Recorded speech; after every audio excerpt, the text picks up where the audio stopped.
బావిలో నీళ్లున్నా నీ కంట్లో కన్నీళ్లున్నాయి. నన్ను ఆ దేవుడే కాపాడాలి. రైతులు వాడాల్సింది ఇలాంటి నాసిరకం పైపులు కాదు. మరి ఏ పైపులు వాడమంటారు బాబు? తరతరాలు మన్నే నాణ్యత నంద్యాల నంది పైపులు.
సంవత్సరాలుగా 1991 నుంచి ఇక్కడ హాస్పిటల్ స్థాపించి ఏదైతే ఆ రోజు అనుకున్న కార్యక్రమాన్ని ఎక్కడ కూడా ఆపకుండా ప్రజలకు సేవ చేయాలంటే ఒకవైపు డాక్టర్గా సేవ చేస్తూనే మళ్ళీ సమాజం కోసం కూడా చేయాలనే ఉద్దేశంతోనే కంటిన్యూగా ఇటువంటి కార్యక్రమాలు చేయడం చాలా అరుదుగా చూస్తూ ఉంటాం. మన ఊళ్ళో కూడా చాలా హాస్పిటల్స్ ఉన్నాయి, కర్నూలులో ఉన్నాయి, హైదరాబాద్లో ఉన్నాయి, పెద్ద పెద్ద ఇన్స్టిట్యూషన్స్ ఉన్నాయి, కార్పొరేట్ హాస్పిటల్స్ ఉన్నాయి. కానీ చాలా తక్కువ మంది ఇటువంటి సేవా తత్పరత కలిగి చేసే వాళ్ళని చాలా తక్కువ చూస్తూ ఉంటాం. అందులో మధుసూదన్ గారు ఒకరు. చాలా సంతోషం సార్, ఇవన్నీ మీరు ఇంకా కంటిన్యూ చేయాలి.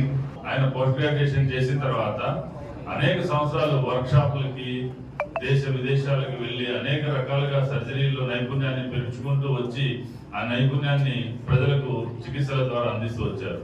వారి ఆధ్వర్యంలో వారి కుమారుడు వారికంటే వేగంగా చాలా స్వల్ప కాలంలోనే నేర్చుకున్నాడు. ఎందుకంటే ఒక బలమైన పునాది వాళ్ళ ఫాదర్ వేశారు కాబట్టి ఆ పునాది మీద ఒక మంచి బిల్డింగ్ కట్టడానికి మణిదీప్ అవకాశం ఏర్పడింది. మణిదీప్ మసూదన్ సార్కి ఏమాత్రం తీసుకోకుండా ఇంకా చెప్పాలంటే ఆయన కంటే మెరుగ్గా చేసే దశలో ఉన్నాడని చెప్పడానికి నేను చాలా సంతోషపడుతున్నాను. అది వాళ్ళ కుటుంబానికి నంద్యాలకి అన్ని రకాలుగా ఉపయోగపడుతుంది. మణిదీప్ అదేవిధంగా రోహిత్ వాళ్ళతో పాటు బాగా ఆపరేషన్లని మరోసారికి ధీటుగా చేసే స్థాయికి ఎదిగినందుకు చాలా సంతోషంగా ఉంది. ఆయన ప్రతి సంవత్సరం 100 ఆపరేషన్లు పూర్తి చేసి ఉచితంగా ఈరోజు 34సారి ఈ 100 ఆపరేషన్లు పూనుకోవడం అనేది నిజంగా ఈరోజు ఇక్కడికి వచ్చిన పేషెంట్లందరూ ఒక్కసారి హర్షధ్వానాల మధ్యన మనం ఆయనకు కృతజ్ఞత తెలియజేస్తాం. అందరూ బాగా క్లాప్స్ కొట్టండి ఒక్కసారి దయచేసి. ఎందుకంటే ప్రతి ఆపరేషన్ 50,000 రూపాయల ఆపరేషన్ ఆయన ఉచితంగా చేస్తున్నాడు.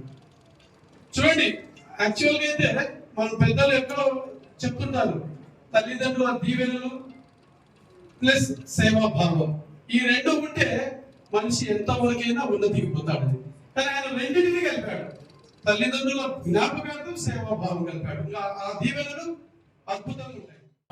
నా ఆసుపత్రిలో దాదాపు 60 మంది పనిచేస్తున్నారు. వాళ్ళకి ఎవరికైనా 50,000 రూపాయల ఆపరేషన్ చేయించుకోవాల్సి వస్తే ఇబ్బంది పడతారు.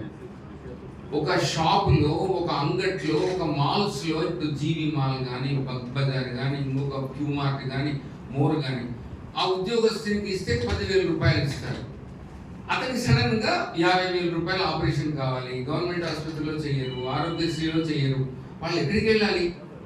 ఇళ్లలో కసులు కొడుతూ ఉంటారు. మా ఇంట్లోనే పనిచేసేటువంటి వాళ్ళు ఉన్నారు, శుభ్రం చేసే వాళ్ళు ఉన్నారు, బండికి తోపులు ఉన్నారు. వీళ్ళందరినీ సెలెక్ట్ చేసేదానికి మేము దాదాపు 3-4 నెలల నుంచి, అయితే రాజకీయ నాయకుల నుంచి మాకు ఉత్తరాలు వస్తూ ఉంటాయి. మా వంతుగా మేము వ్యక్తిగతంగా స్క్రీన్ చేసి దానికి అర్హత ఉన్నదా లేదా అని చేసేదానికే నేను 3-4 నెలల టైం తీసుకుంటాను. ప్రెస్ వాళ్ళందరూ అడుగుతూ ఉంటారు, సార్ ఇది చాలా పెద్ద ప్రోగ్రామ్ సార్, మనము పేపర్లో వేస్తే వస్తారు, దండోపదండాలుగా వస్తారు. అనంతపురం, నెల్లూరు, కడప, కర్నూలు, నంద్యాల జిల్లా వాళ్లకు బాబు నీకు నేను చెయ్యలేను అని చెప్పడమే నాకు కష్టమైనటువంటి విషయం. అందుకే చాలా సునిశ్చితంగా స్క్రీన్ చేస్తూ ఉంటాను. అది కొంతమందికి ఇబ్బందిగా ఉండవచ్చు, దయచేసి నన్ను క్షమించాలి. బట్ ఇందులో మేము సెలెక్ట్ చేసుకున్న వాళ్ళందరూ కూడా మా వంతుకు నిజంగా పేద వర్గానికి చెందిన వాళ్ళు.